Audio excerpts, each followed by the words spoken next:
నమస్తే. లైంగిక విజ్ఞాన వేదిక వాత్సాయన మంత్ర కార్యక్రమానికి స్వాగతం.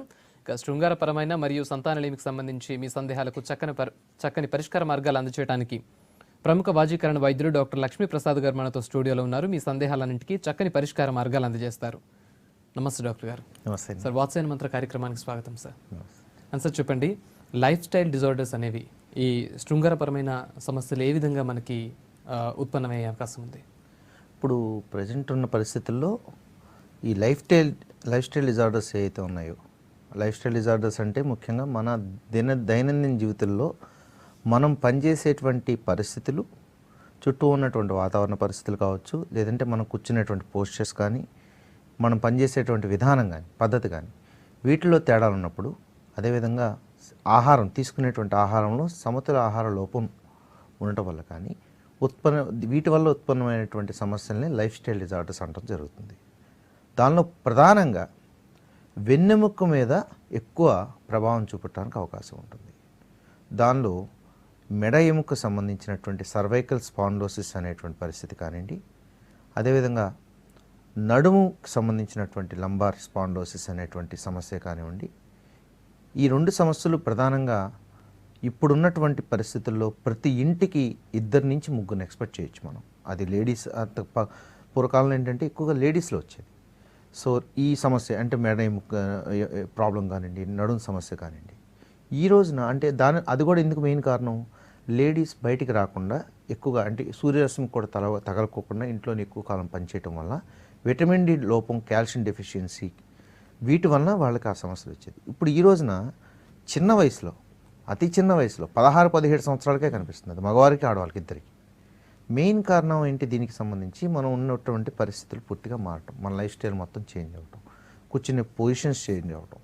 ముఖ్యంగా టీచర్స్ ఎవరైతే ఉంటారో, ఈ టీచర్స్ ఎక్కువ తలపై పైకెత్తి ఇట్లా బోర్డు మీద రాయటం కానండి, ఇలా కిందగా చూస్తూ వాళ్ళు మాట్లాడుతుంటే కూర్చుని టేబుల్ మీద ఎక్కువగా పనిచేసేవాళ్ళు, సాఫ్ట్వేర్ ఎంప్లాయీస్, అదేవిధంగా కానిస్టేబుల్స్, ప్రతి ఒక్కళ్ళు అంటే ఇది ప్రతి ఒక్కళ్ళ లైఫ్ స్టైల్లోనూ ఈ నడుము నొప్పి, మెడ నొప్పి అనేది చాలా తీవ్ర ప్రభావం చూపిస్తుంది. దీంతో ఏమవుద్దంటే వాళ్ళు ఈవినింగ్ వచ్చేసరికి టైర్డ్ అయిపోతారు. గుండె దడ పెరగటం కానివ్వండి, కాళ్ళు చేతులు గుంజటం, తిమ్మిర్లు పడతాం, సో నడుము బాగా గుంజటం, నడుములోంచి మళ్ళీ తొడల నుంచి మోకాల దాకా నొప్పి పెరగటం. సో ఈ కండిషన్స్తో వాడు శృంగారంలో పార్టిసిపేట్ చేసేటువంటి పరిస్థితి ఉండదు, అటు స్త్రీకి కానీ పురుషుడికి కానీ. సో దీనివల్ల ఏమవుతుంది, ఖచ్చితంగా అది వాళ్ళకి ఒకవేళ కనుక సంతానం లేకపోతే సంతానలేమికి అది కారణం అవుతుంది. శృంగారంలో వాళ్ళు పూర్తి స్థాయిలో వారి యొక్క సంసార జీవితాన్ని ముందుకు తీసుకెళ్ళలేనటువంటి పరిస్థితి వస్తుంది.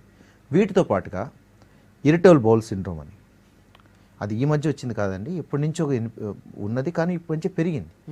మనం ఇప్పుడున్న వాతావరణ పరిస్థితుల్లో తీసుకోవాల్సినటువంటి ఆహారాన్ని పూర్తిగా విరుద్ధంగా మనం తీసుకున్నప్పుడు డీసెంట్రీ పరిస్థితి కానివ్వండి, అమీబిక్ డీసెంట్రీ అనేటువంటి పరిస్థితి కానివ్వండి, సో లేకపోతే పేగుల్లో తీవ్రమైనటువంటి మార్పులు రావటం వల్ల అనేక రకాల కాంప్లికేషన్స్, అజీర్ణ వ్యాధి అనేది పూర్తిగా పెరిగిపోవటం వల్ల వాళ్ళకి ఈ ఐబిఎస్ అనేది అర్థిస్తుంది. ఈ ఐబిఎస్ వల్ల ఏమవుతుంది, వాళ్ళు తినంగానే మోషన్కి వెళ్ళాలనిపించడం, తినేది ఒంటికి పట్టట్లేదనే ఫీలింగ్ లోపల, సైకలాజికల్గా డిప్రెషన్కి వెళ్ళటం, ఏం జరిగిందో తెలియకపోవటం. వాళ్ళ టెస్టులన్నీ నార్మల్గా ఉంటాయి ఇప్పుడు, కానీ వాళ్ళు తినంగానే మోషన్కి వెళ్ళాలనిపిస్తారు. టిఫిన్ చేయగానే మోషన్కి వెళ్తారు, మధ్యాహ్నం భోజనం చేయగానే మోషన్కి వెళ్తారు, ఏమన్నా కొద్దిగా ఉన్న మధ్యలో ఏమన్నా సాలిడ్ లాంటి వస్తువులు తీసుకున్న మోషన్కి వెళ్తారు. ఇన్నిసార్లు మోషన్ అవుతున్నప్పుడు ఖచ్చితంగా వాళ్ళకి మళ్ళీ ఫిషర్ అవుతుంది మోషన్ మార్గంలో. పైల్స్ రావచ్చు, ఇంటర్నల్ పైల్స్ రావచ్చు, ఎక్స్టర్నల్ పైల్స్ రావచ్చు, లేదంటే ఇన్ఫెక్షన్ బాగా పెరిగినటువంటి వాళ్ళలో ఫిస్ట్లా పడవచ్చు, లేకపోతే రెక్టమ్ రీజన్లో ఇన్ఫెక్షన్ ఉండటం వల్ల ప్రోస్టేట్ గందు మళ్ళీ ఇన్ఫెక్షన్ కావచ్చు. అంటే ఇవన్నీ కూడా ఒకదాని పక్కన ఉండేటువంటి పార్ట్స్, బాడీ పార్ట్స్.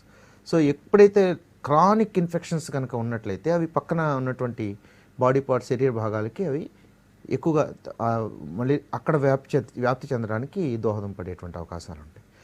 కాబట్టి ఈ లైఫ్ స్టైల్ డిజార్డర్స్ అన్నీ కూడా ఇప్పుడు చూడండి, ఎగ్జాంపుల్, ప్రతిరోజు ఒక ఇరిటబుల్ బౌల్ సిండ్రోమ్ ఉన్నటువంటి వ్యక్తి ఇన్నిసార్లు మోషన్కి వెళ్తే ఇంకా శృంగారంలో పార్టిసిపేట్ చేసే పరిస్థితి వాడికి ఎలా వస్తుంది? అదేవిధంగా బ్లీడ్ మోషన్కి వెళ్తున్నప్పుడల్లా బ్లీడ్ అవుతుంది అనుకోండి, సో అలాంటి కండిషన్లో శృంగారం పట్ల ఆసక్తి ఎలా పెరుగుతుంది? సో ఇవి ప్రధానమైనటువంటి కారణాలు. దీంతో పాటుగా సైనసైటిస్ కానీ, మైగ్రేన్ కానీ, హెడేక్ కానీ ఇట్లాంటివి ఉన్నప్పుడు కూడా వాళ్ళకి ఖచ్చితంగా శృంగారం పట్ల ఆసక్తి అనేది తక్కువగా ఉంటుంది అనమాట. ఓకే. సో మీతో మాట్లాడిన first caller Arjun from Hyderabad లైన్లో ఉన్నారు. అర్జున్ గారు. సార్ చెప్పండి. అర్జున్ గారు నమస్తే అండి. డాక్టర్ గారు ఉన్నారు, మీ సమస్య ఏంటో చెప్పండి. హలో చెప్పండి అర్జున్. సార్ నమస్కారం అండి. నమస్తే, చెప్పమ్మా అర్జున్. డాక్టర్ గారికి నమస్కారం అండి. నమస్తే అర్జున్, చెప్పమ్మా. సార్ ఇది ఏంటంటే నాకు అవుతుందని నాకు లీక్ అనేది తొందర అయిపోతుంది సార్. మీ వాయిస్ సరిగా వినిపించలేదు మా, కొద్దిగా లౌడ్గా చెప్పండి. ఇది లీక్ అనేది తొందర అయిపోతుంది సార్ నాకు. అచ్చా ఓకే. మ్యారేజ్ అయింది అర్జున్? అవునండి. ఓకే, ఎన్నాళ్ళైంది? 2 years అవుతుంది సార్. ఓకే, నీకు మ్యారేజ్ కాకముందు నుంచి ఈ సమస్య కనిపిస్తుందమ్మా? మ్యారేజ్ అయిన తర్వాత కొంతకాలం అయిన తర్వాత నీకు ఈ సమస్య కనిపిస్తుందా? మ్యారేజ్ అయినా కానీ చెడ్డ అనిపిస్తుంది సార్. అంటే కొత్తలో బాగానే ఉందమ్మా? ఫస్ట్ లో బాగానే ఉండే, ఈ మధ్య కొద్దిగా తొందర లీక్ అయిపోతుంది సార్. త్వరగా అంటే ఎంతసేపట్లో అమ్మా? సెకండ్స్లో అయిపోతుందా, లేకపోతే కనీసం 1 నిమిషం 2 నిమిషాలు నువ్వు పార్టిసిపేట్ చేసే పరిస్థితి ఒక ఉందా? నిమిషం అయిపోతుంది సార్. ఏమ్మా? సార్ ఒక నిమిషం. 1 నిమిషం అయిపోతుంది. ఓకే. మీకు సెకండ్ టైం మళ్ళీ మీకు ఎరక్షన్ అవుతుందమ్మా అర్జున్? అవుతుంది సార్. సెకండ్ టైం ఒక 2-3 minutes, ఒక 4 minutes లో అవుతుంది సార్ మళ్ళీ. ఓకే, అప్పుడు నువ్వు నీ పర్ఫార్మెన్స్ ఎలా ఉంటుంది? అప్పుడు కొద్దిగా బాగానే ఉంటుంది సార్, కొద్దిగా ఎక్కువ సెట్ చేస్తాను అప్పుడు. గుడ్ అర్జున్, ఇది పెద్ద సమస్యగా నువ్వు ఫీల్ అవుద్దమ్మా. ఎందుకంటే కొంతమంది మగవాళ్ళు మొదటిసారి పార్టిసిపేట్ చేసినప్పుడు త్వరగా అవడానికి అవకాశం ఉంటుంది. నువ్వు అన్నట్టు 4 minutes ఆ టైం పీరియడ్ కన్నా ఎక్కువ, అంటే 10-15 minutes, కనీసం 1 hour లోపల మళ్ళీ తిరిగి ఎరక్షన్ అయ్యి మంచిగా పార్టిసిపేట్ చేసే పరిస్థితి కనుక ఉంటే అది నార్మల్ కిందే మనం పరిగణించాలి. కానీ నువ్వున్న పరిస్థితిని ఆ పట్టుతో పెంచుకునేటువంటి మెడికేషన్ తీసుకోవచ్చు. ప్రధానంగా మనం ఇప్పుడు నువ్వు ఉన్నటువంటి పరిస్థితుల్లో ఫిట్నెస్ మీద కొద్దిగా కాన్సన్ట్రేట్ చేయమ్మా. అదేవిధంగా నీకు ఈ బాదం పిస్తా ఖచ్చితంగా మీరు నీ యొక్క డే టు డే లైఫ్లో ఆహారంగా తీసుకోవడానికి ప్రయత్నించే. ఒక రెండు చాలు, ఎక్కువ అవసరం లేదు. 2 బాదం ఒకరోజు, 2 పిస్తా లాంటిది ఒకరోజు. అదేవిధంగా నువ్వు ప్రతిరోజు ఒక టీ స్పూన్ హనీ తీసుకోవడానికి ప్రయత్నించేయమ్మా. దాంతోపాటుగా నీకు ప్రతిసారి మేము చెప్తున్నట్లే ఈ వెల్లుల్లిపాయలో ఒక రెబ్బలో దానిలో సగం కట్ చేసి ప్రతిరోజు పచ్చిగా తీసుకోవడానికి ప్రయత్నం చేయి. అదేవిధంగా మార్కెట్లో అశ్వగంధ చూర్ణం దొరుకుతుందమ్మా నీకు. అశ్వగంధ చూర్ణాన్ని పాలల్లో పొద్దున సాయంత్రం తీసుకోవడానికి ప్రయత్నం చేయి. ఒక 40 days చూడమ్మా. అప్పుడు నేను చెప్పినట్టు ఫిట్నెస్ మీద కూడా కాన్సన్ట్రేట్ చేయి. కొద్దిగా బ్రీతింగ్ ఎక్సర్సైజ్ ఎక్కువగా చేయడానికి ప్రయత్నం చేయి. సో ఎప్పుడైతే నువ్వు ఇంటర్ కోర్సులోకి ఉద్యుక్తుడు అవుతావో ఫస్ట్ టైమే, సో ఎప్పుడైతే యోని మార్గంలోకి నువ్వు ప్రవేశపెడతావో కానీ అప్పుడు నువ్వు ఎక్కువగా జెంటిల్ స్ట్రోక్స్ ఇవ్వడానికి ప్రయత్నం చేయొద్దు. నువ్వు స్ట్రోక్స్ అనేవి చాలా స్లోగా ఒక 10 secondsకి స్ట్రోక్ ఇవ్వడానికి ప్రయత్నించి ఆటోమేటిక్గా నీలో కంట్రోల్ కెపాసిటీ అనేది పెరుగుతుంది అనమాట. దాంతోపాటుగా ఫిట్నెస్ మీద కాన్సన్ట్రేట్ చేసి ఇప్పుడు నేను చెప్పినట్టుగా టిప్స్ కన్నా పాటిస్తే నువ్వు చెప్పినటువంటి ఈ సమస్యని ఇబ్బంది లేకుండానే నువ్వు రెక్టిఫై చేసుకోవడానికి అవకాశం ఉంటుంది.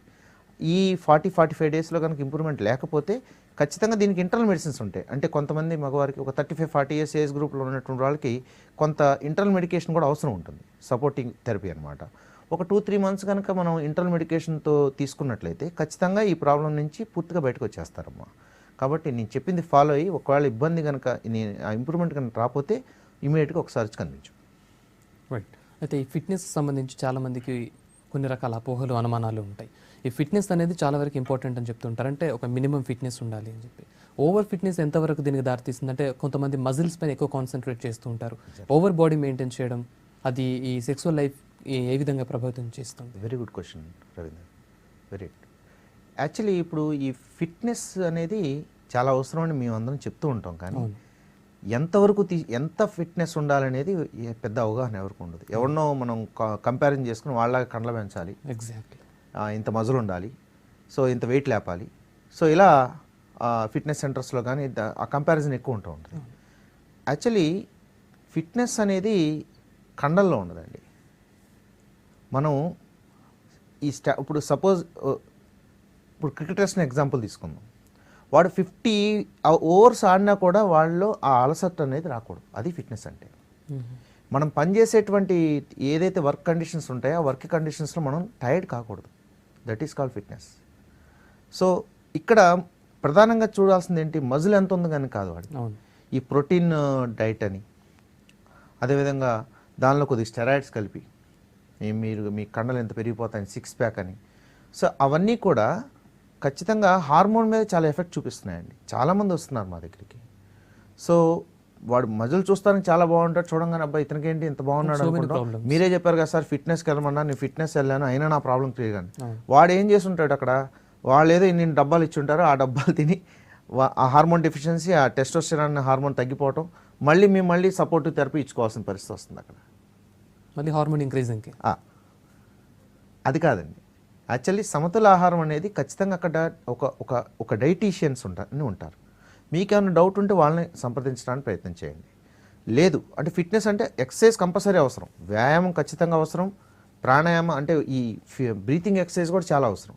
మనం ఎంత బ్రీత్ మీద మంచి కంట్రోల్ ఉంటుందో బ్రెయిన్ మీద అంత కంట్రోల్ ఉంటుందండి, గుర్తుపెట్టుకోండి. సో మనకి సోకాల్డ్ మన బాబా కొంత రామ్దేవ్ బాబా కానీ వీళ్ళందరూ మనకి పబ్లిక్కి తీసుకొచ్చినటువంటి మెసేజ్ కూడా ఇదే. మనం తీసుకున్నటువంటి బ్రీత్లోనే మన యొక్క ప్రాణవాయువు ఏదైతే ఉందో దాని మీదే మన యొక్క టోటల్ బాడీలో ఉన్నటువంటి అన్ని పార్ట్స్కి సరైనటువంటి ఆక్సిజన్ సప్లై సరిగా వెళ్ళటం కానీ, ప్రాణశక్తి రావటం కానీ, ఇదంతా దీనివల్లే. కాబట్టి ఎప్పుడైతే ఈ బ్రీత్ మీద మనం మంచి కంట్రోల్ తెచ్చుకుంటాం, బ్రెయిన్ మీద మంచి కంట్రోల్ తెచ్చుకుంటాం, మనసు మీద మంచి కంట్రోల్ తెచ్చుకుంటాం, అది కూడా ఎర్లీ మార్నింగ్ ఫస్ట్ ఆక్సిజన్ కనుక తీసుకున్నట్లయితే బ్లడ్ ప్యూరిఫికేషన్ చాలా మంచిగా అవుతుంది. అదేవిధంగా ఎర్లీ మార్నింగ్ కనిపించేటువంటి సూర్యరశ్మి మనకు తగలటం వల్ల విటమిన్ డి డెఫిషియన్సీ రాకుండా మనకి ఎముకలకి మంచి పటుత్వాన్ని ఇస్తుంది. సో ఈ మంచి వ్యాయామం చేయటం వల్ల న్యాచురల్ టెస్టోస్టెరాన్ అనేది మంచిగా పెరుగుతుంది. శరీరానికి ఉన్న గుణం అది దాని పని చేస్తుంది. మరి దానికి ఎక్సెసివ్ మనం ఇవ్వటం వల్ల నాకు డైరెక్ట్గా సప్లిమెంట్ దొరుకుతుంది కదా అని శరీరం అది దాని పని చేయదండి. అది సైంటిఫిక్గా మీరు గ్రహించాల్సిన అవసరం ఉంది, చాలా ఇంపార్టెంట్ ఇక్కడ.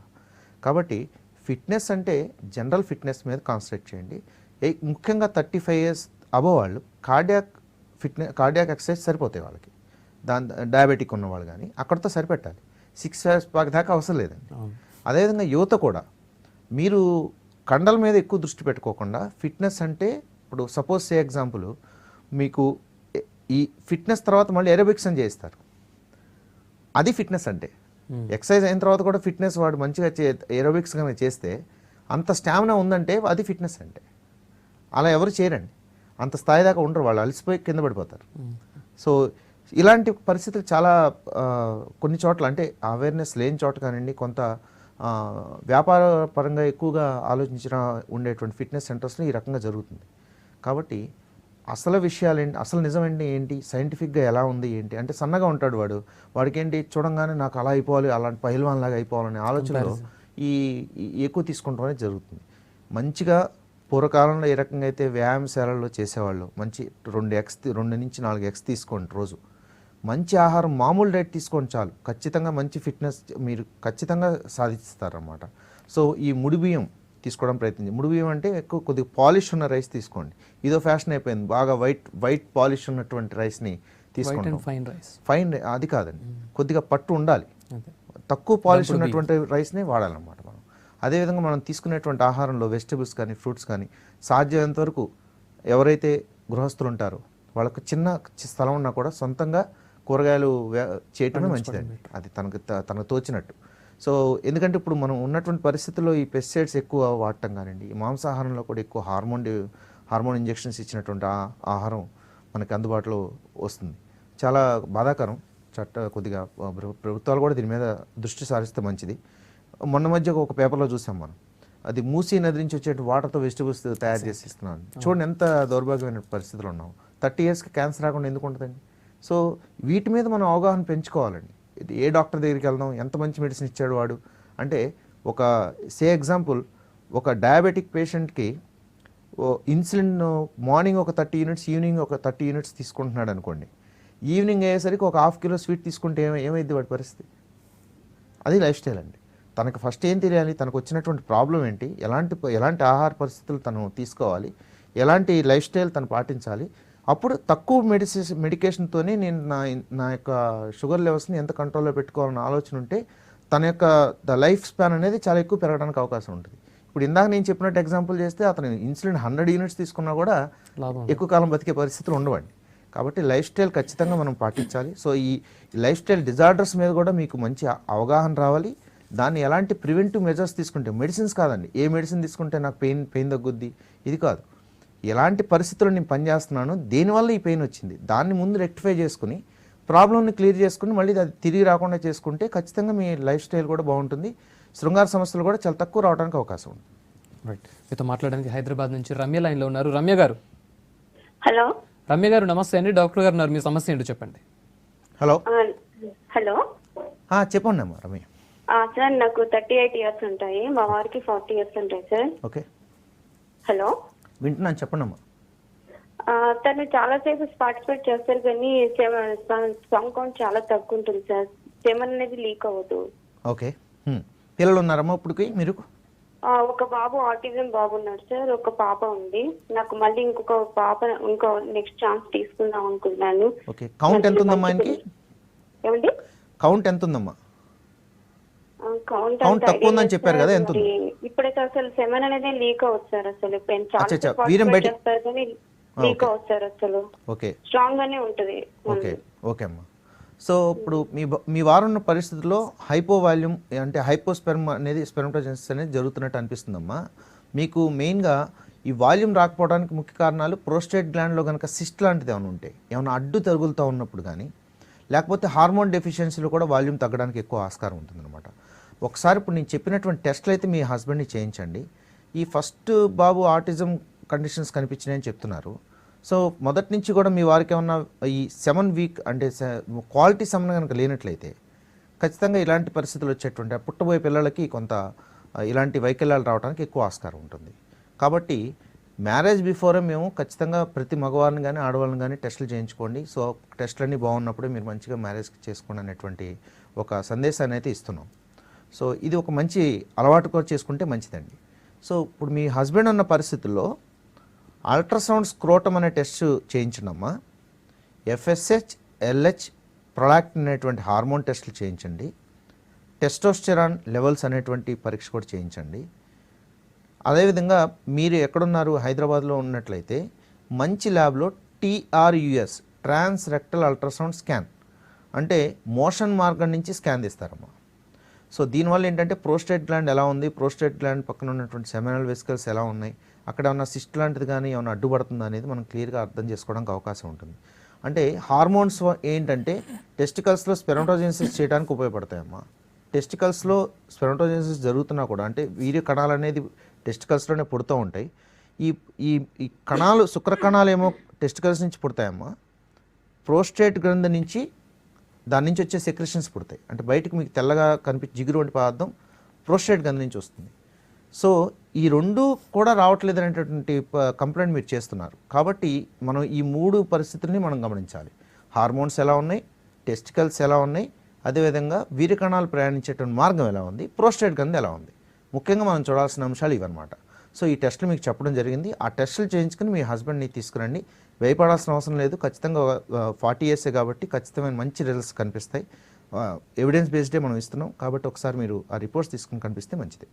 ఓకే సార్, ఈ లైఫ్ స్టైల్ డిజార్డర్స్ వల్ల ఈ సెక్సువల్ లైఫ్ని ప్రాపర్గా ఎంజాయ్ చేయలేకపోతున్న వాళ్ళకి మన శ్రీ విశిష్ట ఆయుర్వేదిక్ దీనిలో ఎటువంటి చికిత్స విధానాలు అందుబాటులో ఉన్నాయి, అంటే ఏ రకంగా మీరు ట్రీట్మెంట్ చేస్తారు వాళ్ళకి? యాక్చువల్లీ శ్రీ విశిష్ట హాస్పిటల్లో అన్ని సెగ్మెంట్స్ ఉన్నాయండి. ఓకే, ఒక వాజీకరణ చికిత్సలే కాదు, ఫేమస్ డాక్టర్ జీకే రెడ్డి గారు అవైలబిలిటీ ఉంటారు. నిష్ణాతులైనటువంటి డాక్టర్ బి వెంకటయ్య గారు అందుబాటులో ఉంటారు. డాక్టర్ సత్యనారాయణ గారు అందుబాటులో ఉంటారు. డాక్టర్ రష్మిత గారు అందుబాటులో ఉంటారు. సో వీరి యొక్క ఆధ్వర్యంలో ఇప్పుడు నేను చెప్పినటువంటి లైఫ్ స్టైల్ డిజార్డర్స్ అన్నీ కూడా వాళ్ళ ఆధ్వర్యంలో ట్రీట్మెంట్స్ జరుగుతూ ఉంటాయి. సో శృంగార సమస్యతో రాగానే ఆ పేషెంట్కి మనం శృంగారానికి డైరెక్ట్గా ఇచ్చడం వల్ల ఉపయోగం ఏమి ఉండదండి. అంటే ఆ రోజుకి తన పర్ఫార్మెన్స్ పెరిగేటువంటి అవకాశం ఉంటుందే తప్ప టెంపరీగా మెయిన్ ప్రాబ్లం ఏదైతే ఉందో దాన్ని క్లియర్ చేస్తే ఖచ్చితంగా మనం అన్ని పరిస్థితుల నుంచి బయటికి రావచ్చు. నేను చెప్తుంది ఏంటంటే ఆరోగ్యపరంగా, మానసిక పరంగా, శారీరక పరంగా ఆరోగ్యంగా ఉన్నప్పుడే శృంగారాన్ని ఎక్స్పెక్ట్ చేయండి. లైఫ్ స్టైల్ డిజార్డర్స్తో బాధపడుతున్నప్పుడు దాన్ని ఫస్ట్ మనం క్లియర్ చేసుకుంటే చాలా మటుకు మీ యొక్క మానసిక పరిస్థితి నార్మల్ స్టేజ్కి వస్తుంది.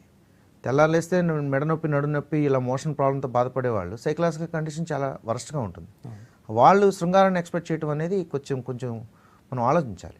కాబట్టి నా దగ్గరికి వచ్చేటువంటి పేషెంట్స్కి మేము ఫస్ట్ దాన్ని చూడటం జరుగుతుందండి. ఎలాంటి కారణాల వల్ల వీళ్ళు ఈ ప్రాబ్లంకి వచ్చారు, ఇంత స్థాయికి వచ్చారు అనేది చూసి, కొంతమందికి మానసిక పరంగా పర్ఫార్మెన్స్ యాంగ్జైటీగా ఉంటే వాళ్ళకి కౌన్సిలింగ్స్ ద్వారా, మెడికేషన్ ద్వారా ఇవ్వడం జరుగుతుంది. లైఫ్ స్టైల్ ప్రాబ్లం అనుకుంటే మనం దాన్ని రెక్టిఫై చేస్తూ శృంగార పటుత్వాన్ని పెంచడానికి ట్రీట్మెంట్స్ ఇస్తాం. ప్రతిదీ కూడా ఎవిడెన్స్ బేస్డ్ ఉంటుందండి. తన యొక్క ప్రాబ్లం పాతగా ఎలా ఉంది, మన ట్రీట్మెంట్ అయిన తర్వాత తన యొక్క పరిస్థితి అది రక్తంలో కానీ, బోన్స్లో కానీ, లేకపోతే కౌంట్లో కానీ, వీర్యకణాల సంఖ్యలో కానీ, వారి యొక్క పరిస్థితి అంతకుముందు ఎలా ఉంది, మన ట్రీట్మెంట్ తర్వాత ఎలా ఉంది, ఎవిడెన్స్ బేస్డ్ రావడం జరుగుతుంది. సైడ్ ఎఫెక్ట్స్ ఏమి ఉండవండి. సో ఇంత నిష్ణాత, ఇంత అంటే అన్ని రకాలైనటువంటి విభాగాలు ఉండబట్టి నేను ఇంత కాన్ఫిడెంట్గా ముందుకు వెళ్ళటం జరుగుతుంది అనమాట. ఓకే, అయితే సాధారణంగా పురుషుల్లో వచ్చే శృంగారపరమైన సమస్యలు ఏ విధంగా ఉంటాయి, అంటే బేసిక్ ప్రాబ్లమ్స్ ఏ విధంగా ఉంటాయి? చాలామందికి అపోహలు అనమాట. ఈ కాలేజ్ స్టూడెంట్స్ వాళ్ళు కానీ వాళ్ళు రకరకాల అన్నెసరీ మెడిసిన్ తీసుకోవడం అట్లాంటి అవుతుంది. కరెక్ట్. యాక్చువల్లీ ఇప్పుడు శృంగారపరమైనటువంటి సమస్య వచ్చింది అని ఎలా గుర్తించాలి, దానికన్నా ముందు ఇన్ఫెక్షన్స్ తనకున్నట్టు ఎలా గుర్తించాలి, ఈ రెండింటి మీద మంచి అవగాహన పెంచుకుంటాం అనేది చాలా ఉత్తమం. ముఖ్యంగా యువత. శృంగారపరమైనటువంటి సమస్యలు అంటే ఎదుగుదలతో పాటుగా టెస్టికల్స్ యొక్క పరిస్థితి పెరగటం, సైజు పెరగటం, అంగం యొక్క సైజు పెరగటం, అది కూడా మీ యొక్క ప్రకృతిని బట్టి ఉంటుంది తప్ప పక్కనోడికి ఉన్నట్టు ఉండదండి. అది గుర్తుంచుకోవాలి ఫస్ట్. వేరే వాళ్ళకి ఎంత సైజు ఉంది నాకెందుకు లేదు అనేది కాదు. ఒకవేళ మీకు అంతగా డౌట్ ఉంది, నీరెస్ట్ డాక్టర్ దగ్గరికి వెళ్ళి నీ యొక్క అంగం యొక్క సైజు ఎట్లా ఉంది, నీ యొక్క జెనటల్ పార్ట్స్ సరిగా పెరుగుతున్నాయా లేదా అని వాళ్ళని ఒక చిన్న కన్సల్టేషన్ తీసుకుంటే వాళ్ళు క్లియర్గా చెప్తారు, బాబు నీ పరిస్థితిని బట్టి నీ టెస్టికల్స్ బాగున్నాయి, నీ పెనిస్ బాగుందని. సో అక్కడితో దాన్ని వదిలేస్తే బెటర్ అండి. అంతేగాని ఇంకా వాళ్ళకి అలా ఉంది నాకు ఎలా లేదని చెప్పి డాక్టర్ చుట్టూ తిరిగితే అది వాళ్ళ భయం డాక్టర్స్కి బలం.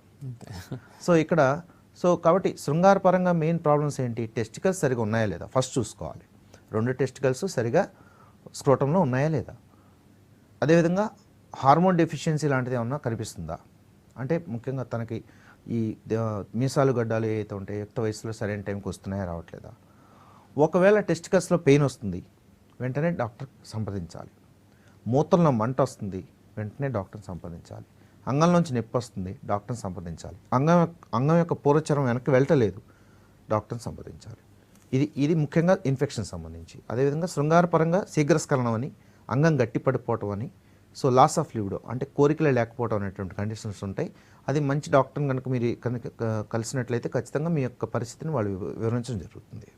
రైట్ సార్, ఇవాళ వాత్సాయన మంత్రులు శృంగారపరమైన సమస్యలకు సంబంధించి చక్కని పరిష్కార మార్గాలు అందజేస్తారు. Thank you so much. ఇది వాళ్ళ వాత్సాయన మంత్ర. Keep watching V6. నమస్తే.